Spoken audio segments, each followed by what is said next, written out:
नमस्कार दोस्तों, जन मुद्दों की बात धर्मराज के साथ मेरे शो में आप सबका स्वागत है। आज हम आपसे बात करने जा रहे हैं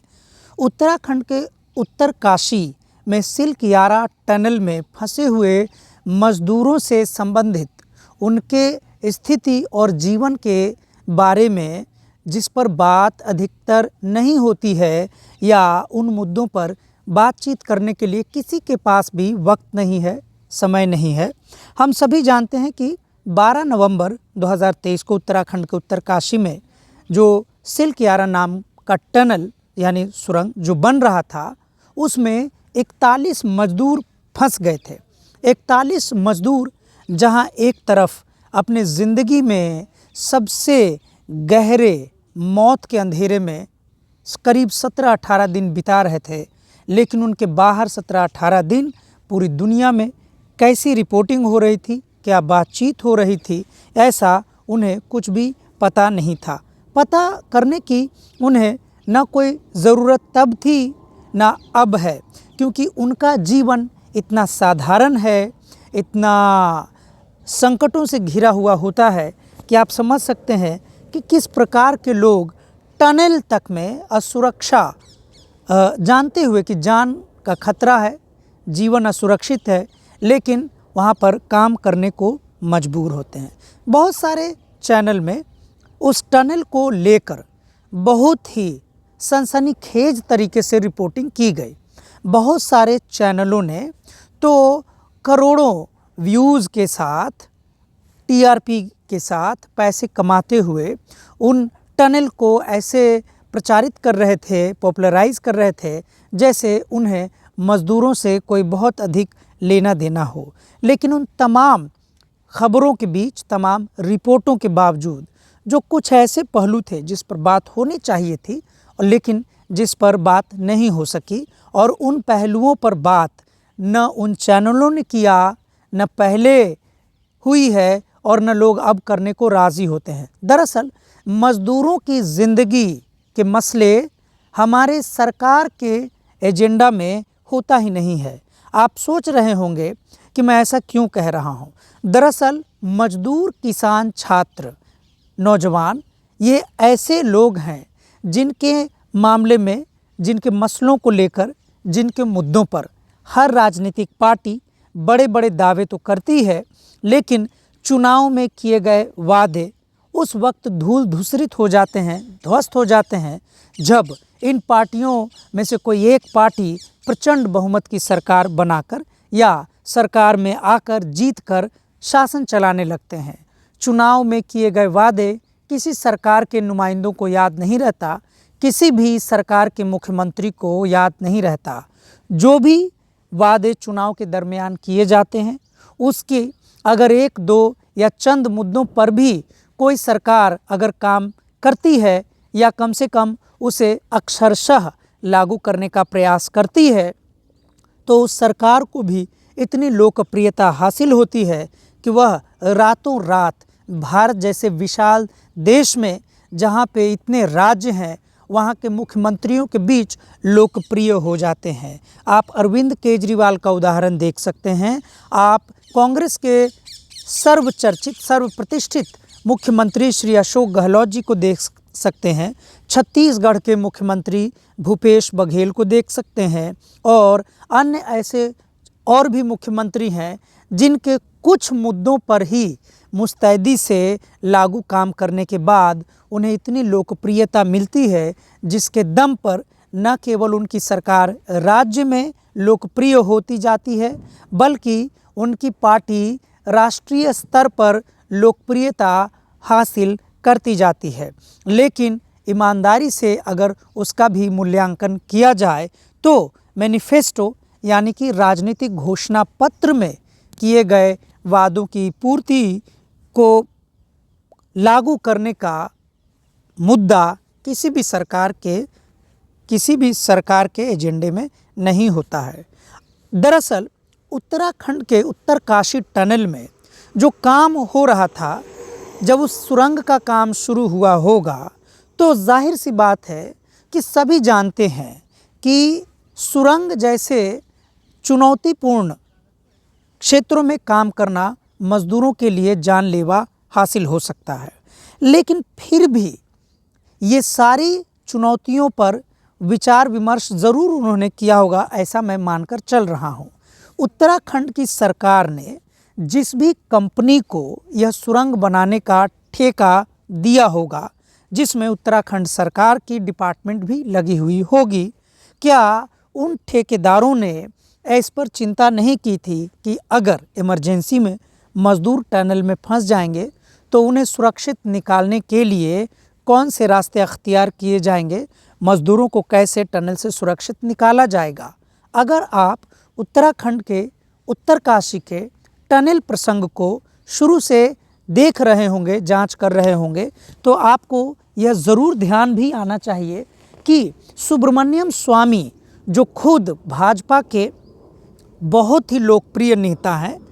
राज्यसभा के सदस्य हैं और बहुत सालों से संसद के सदस्य हैं, हार्वर्ड यूनिवर्सिटी जैसे दुनिया के नंबर 1 यूनिवर्सिटी से उन्होंने पढ़ाई की है और वहाँ पे इकोनॉमिक्स के प्रोफेसर थे। हार्वर्ड यूनिवर्सिटी के प्रोफेसर रहते हुए, वहाँ पे स्टूडेंट्स को पढ़ाते हुए सुब्रमण्यम स्वामी के हिस्से में यह गौरव जाता है, उनको गौरव प्राप्त है कि उन्होंने कुछ विद्वानों के साथ जो इकोनॉमिक्स से संबंधित रिसर्च पेपर लिखे थे, उन्हें नोबेल प्राइज़ भी प्राप्त है और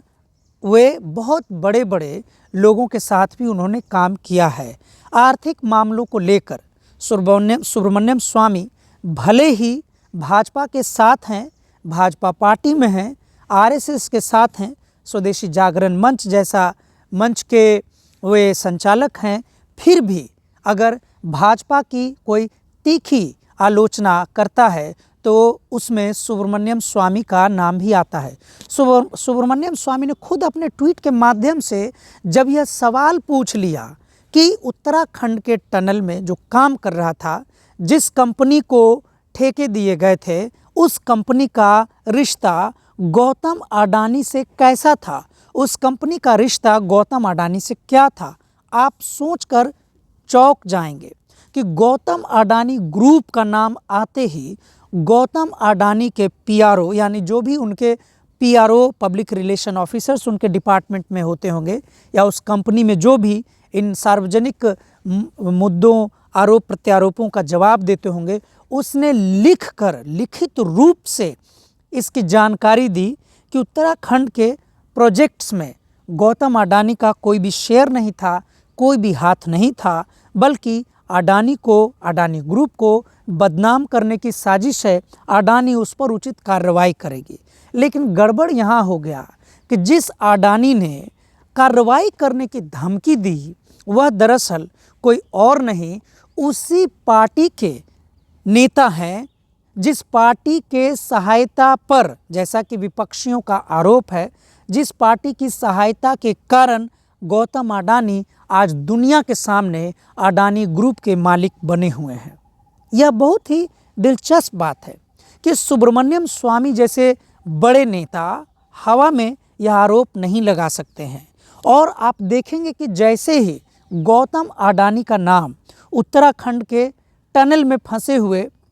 मज़दूरों के साथ भी जुड़ा, वैसे ही ऐसा लगता है कि उत्तराखंड सरकार ने भी मज़दूरों को सुरक्षित निकालने के लिए जी जान से जुट गई। आप सोच रहे होंगे कि मैं ऐसा क्यों कह रहा हूँ। मैं ऐसा इसलिए नहीं कह रहा हूँ कि मुझे उत्तराखंड की सरकार यानी पुष्कर सिंह धामी जो उत्तराखंड के मुख्यमंत्री हैं, उनकी मैं कोई आलोचना,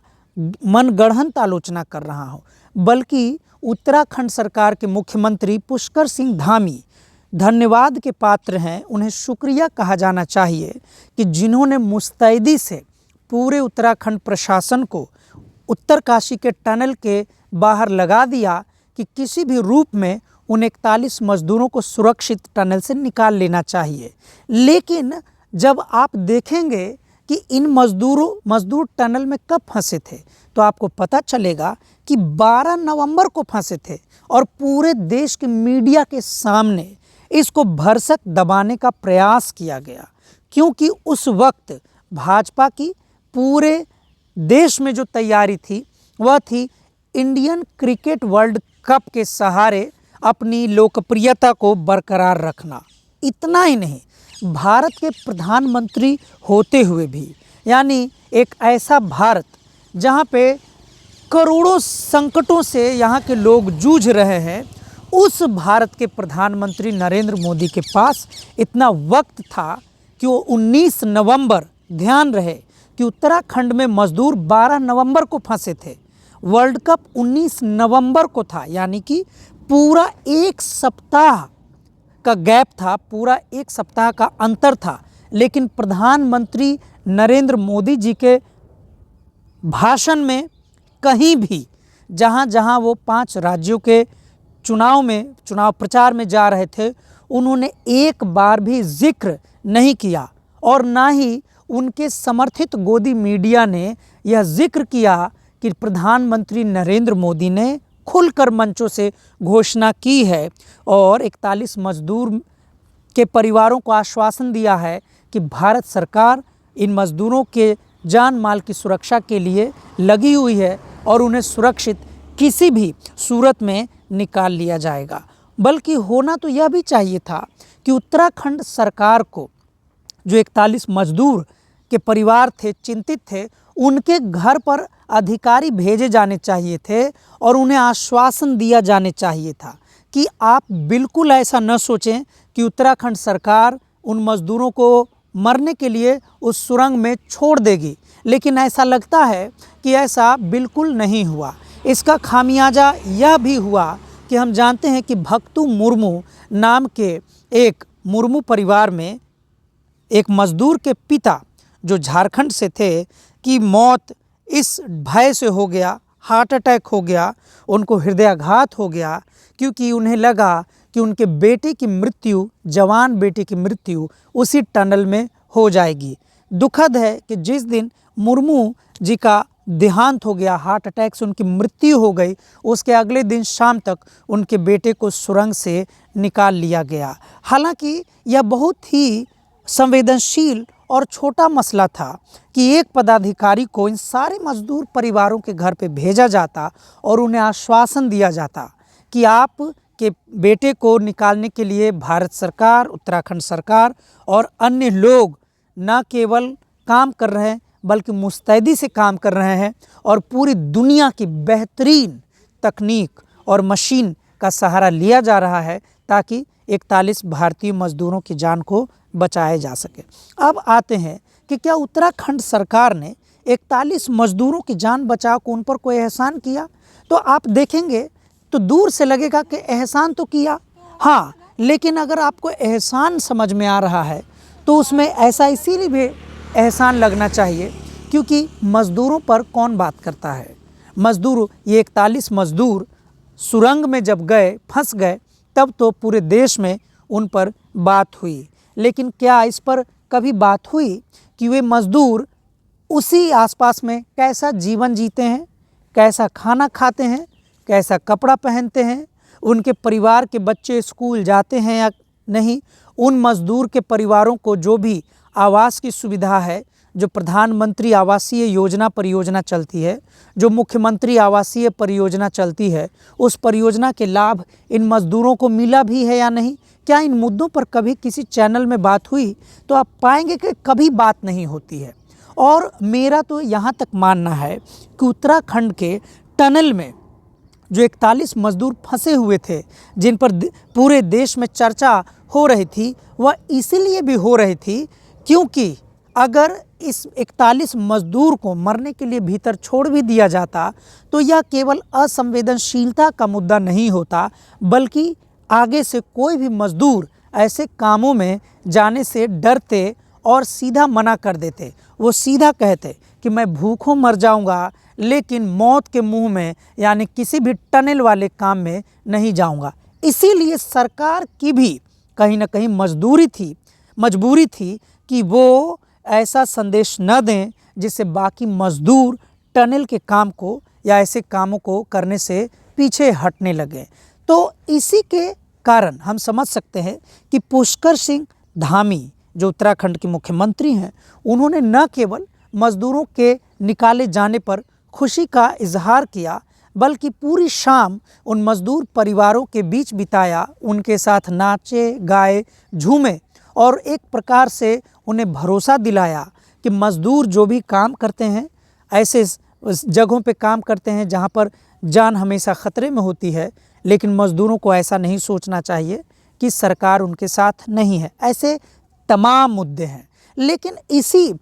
टनल प्रसंग के बहाने से एक और भी एस्पेक्ट पे बात होनी चाहिए, एक और पहलू पे बात होनी चाहिए जो सोशल मीडिया पर तो हो रही है, लेकिन वह राष्ट्रीय मुद्दा का हिस्सा नहीं है। जब एक से एक मशीन के इस्तेमाल को किए जाने की बात हो रही थी, उसमें आपने देखा होगा कि ऑस्ट्रेलिया से इंजीनियर और मशीन मंगाने पड़े, जिसकी मदद से ही इन 41 मजदूरों को बाहर निकाला जा सका। अब इस पर आप सोचिए कि जिस भारत ने हाल में ही पूरी दुनिया के सामने अपने देश के एक यान को यानी चंद्रयान को सफलतापूर्वक चंद्रमा पर भेजने का गौरव प्राप्त किया, उसी देश में मजदूर एक ऐसे टनल में फंस गए और उस मजदूर को टनल से निकालने का उनके पास न कोई मशीन था, न कोई तकनीक था, न ऐसे इंजीनियर्स थे, बल्कि उन्हें ऑस्ट्रेलिया से इंजीनियर मंगाने पड़े, वहाँ की मशीन मंगानी पड़ी और तब उनकी सहायता लेनी पड़ी। सहायता लेने में कोई बुराई नहीं है कि ऑस्ट्रेलिया के इंजीनियर थे, ऑस्ट्रेलिया की मशीन थी, बल्कि ऑस्ट्रेलिया के इंजीनियरों को भी धन्यवाद मैं कहना चाहता हूँ। ऑस्ट्रेलिया के मशीन बनाने वाले इंजीनियर को जिनको मैं नहीं जानता हूँ, उनको भी मैं धन्यवाद पेश करता हूँ कि उनके बनाए तकनीक के कारण 41 जीवन की रक्षा हो सकी। लेकिन यह भी आप सोचिए कि भारत सरकार जहाँ एक तरफ अपने आप को वैज्ञानिक सोच का झंडा बुलंद करने वाली सरकार के रूप में बनती या पेश करती है, ऐसे देश में क्या इंजीनियरिंग कॉलेज में पढ़ रहे छात्रों की क्या हालत है, उस पर कोई बात करती है? इंजीनियरिंग की पढ़ाई कर रहे छात्रों के भविष्य को सुरक्षित बनाने के लिए भारत सरकार के पास कोई एजेंडा है? आपने हाल में ही, आपको मैं बता दूं, हाल में ही एक खबर आई कि IIT बॉम्बे के PhD छात्रों को यह कह दिया गया कि आप सिंगल रूम छोड़कर डबल रूम में शिफ्ट हो जाइए। आप सोच सकते हैं कि जिस देश में इंजीनियरिंग और मेडिकल की पढ़ाई का इतना हौवा बनाया जाता है, उसे बेचा जाता है, उसी देश के सर्वप्रतिष्ठित संस्थानों में से एक IIT मुंबई के PhD के छात्रों को सिंगल रूम खाली करवाकर डबल रूम में भेजा जा रहा था। होना तो ये चाहिए था कि जिन छात्रों का भी एडमिशन IIT में होता है, सारे छात्रों को पहले दिन से न केवल छात्रावास मिलना चाहिए बल्कि सिंगल रूम मिलना चाहिए, ताकि वे एकाग्रता से अपनी पढ़ाई कर सके। लेकिन हो उसका उल्टा रहा है। अब आते हैं ऑस्ट्रेलिया के मुद्दे पर। जिस ऑस्ट्रेलिया की इंजीनियर की मदद से और मशीन की मदद से 41 भारतीयों मजदूरों की जान बचाई गई, 41 भारतीय मजदूरों की जान बचाई गई, उसी ऑस्ट्रेलियन क्रिकेट टीम के समर्थन के नाम पर कल कश्मीर के 7 विद्यार्थियों को, जो शेरे university of agricultural sciences university में पढ़ते थे, उन पर इसलिए भारत सरकार ने UAPA लगा दिया क्योंकि आरोप है उन छात्रों पर कि वे भारत के हारने का जश्न मना रहे थे और ऑस्ट्रेलिया के जीतने का जश्न मना रहे थे। इसी भारत सरकार को इसी वीडियो के माध्यम से मैं सवाल पूछना चाहता हूं कि क्या जब 41 मजदूर फंसे हुए थे सुरंग में और आपने ऑस्ट्रेलिया का मशीन मंगाया, ऑस्ट्रेलियन इंजीनियर मंगाया, तब क्या आपके मन में उस वक्त भी ऑस्ट्रेलियन के प्रति, ऑस्ट्रेलियन लोगों के प्रति, वहाँ की तकनीक के प्रति, वहाँ के वैज्ञानिक के प्रति इतनी ही नफरत थी कि अगर कोई भारतीय मजदूरों के निकाले जाने के बाद ऑस्ट्रेलियन तकनीक, शिक्षा, वैज्ञानिक सोच और इंजीनियरों की तारीफ कर दे तो आप उस पर UAPA के चार्ज लगा देंगे? UAPA जैसे खतरनाक चार्ज में आप उस पर टेररिस्ट वाला कानून लाद देंगे, आप उन्हें जेल में भेज देंगे। यह कहाँ तक न्यायोचित है? तो हम अगर बारीकी से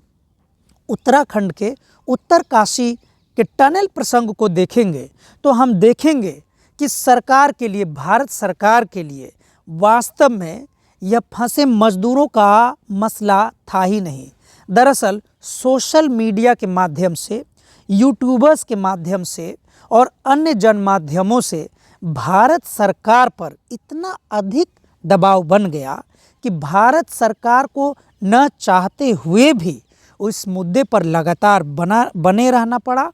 और उन्हें बीच बीच में बयान देना पड़ा। उत्तराखंड सरकार के लिए, जहां भाजपा की सरकार है, उनकी इस बात को तो समझा जा सकता है कि उनकी सरकार है, उनका राज्य है, वे जवाबदेह हैं। लेकिन भारत सरकार की चुप्पी जिस प्रकार से बहुत दिनों तक इस पर बनी रही और बहुत खुलकर आज भी मुख्य धारा की मीडिया में इन मुद्दों पर बातचीत नहीं हो रही है, उस कंपनी पर बातचीत नहीं हो रही है कि जिस कंपनी के पास सिल्कियारा टनल का कॉन्ट्रैक्ट है, वे मजदूरों को किस हालत में रखते हैं, क्या उन्हें मिनिमम वेज दिया जाता है, क्या मजदूरों के बच्चे स्कूल जा रहे हैं, क्या इन मजदूरों के परिवारों के पास रहने को घर है। ऐसे किसी भी मुद्दे पर किसी भी चैनल में बातचीत नहीं हो रही है। अगर बातचीत हो रही होती, सरकार के लोग अगर इन मजदूर परिवार तक पहुँच रहे होते, उन्हें आश्वासन दे रहे होते, तो भक्तू मुर्मू जिनकी जान चली गई, हम उनकी जान को भी बचा पाते, पूरे देश में एक अच्छा संदेश भी दे पाते और यह स्थापित कर पाते कि भारत में कोई मजदूर हो या राष्ट्रपति,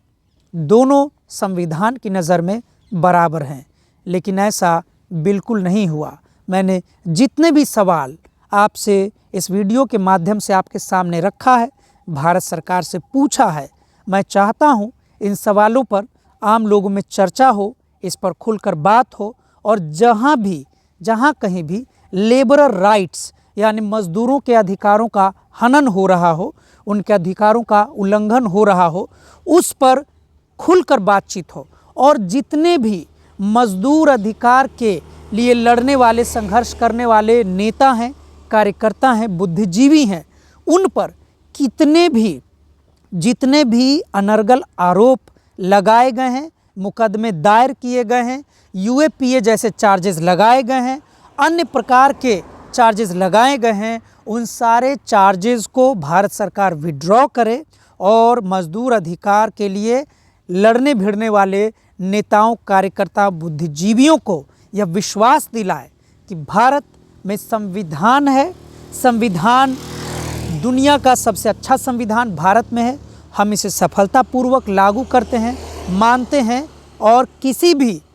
रूप में हम इस संविधान का उल्लंघन होते नहीं देखना चाहते हैं। अगर ऐसा होता है तो भारतीय नागरिक के लिए एक आदर्श स्थिति होगी। इसी के साथ मैं आप सबसे विदा लेता हूं, तब तक के लिए शुक्रिया, धन्यवाद। अगर आप मेरे विमर्श को, चर्चा को, विश्लेषण को पसंद करते हैं तो आप मेरे चैनल को सब्सक्राइब कीजिए, लाइक कीजिए, शेयर कीजिए, ताकि जनता के मुद्दों की बात, जन मुद्दों की बात घर घर तक पहुंच सके और भारतीय नागरिकों के जीवन में बहुत सुधार हो सके। बहुत बहुत शुक्रिया, धन्यवाद।